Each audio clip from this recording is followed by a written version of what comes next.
So this weekend we had another grueling windstorm. I mean, it was insane.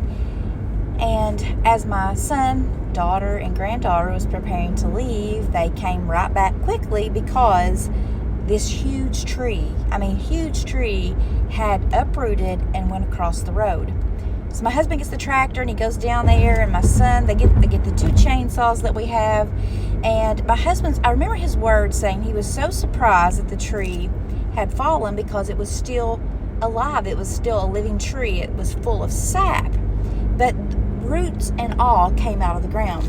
And I thought about this tree.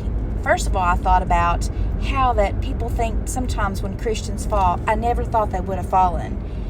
But the enemy waits for the rainy season to wetten and moisten the ground that our roots are in.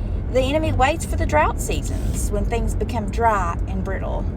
And the enemy definitely waits for the windy seasons, especially those to toss and turn us. That tree's roots came all the way out of the ground. You could see where some were still long and strong, and you could still see where some were short and broken. They had two chainsaws to go cut the tree. The first chainsaw was not big enough and was not strong enough.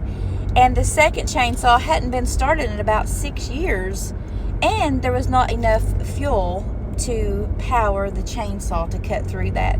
Its blade was dull, all those things. So we were stranded for a night until a family member came with the right size chainsaw that was sharpened perfectly, that was ready to cut away that thing. So quickly, we're always ready to dispose people when they fall or when they fail.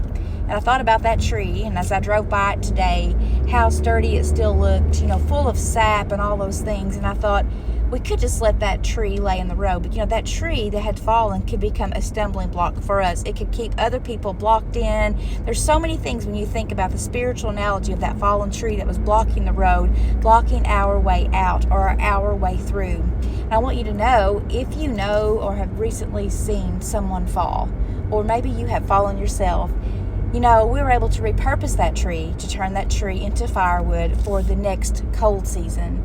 During our lives, we're going to go through many seasons, and just because you fall doesn't mean that God can't repurpose you and repurpose the situation that you're in to make you still more vibrant. Think about that tree.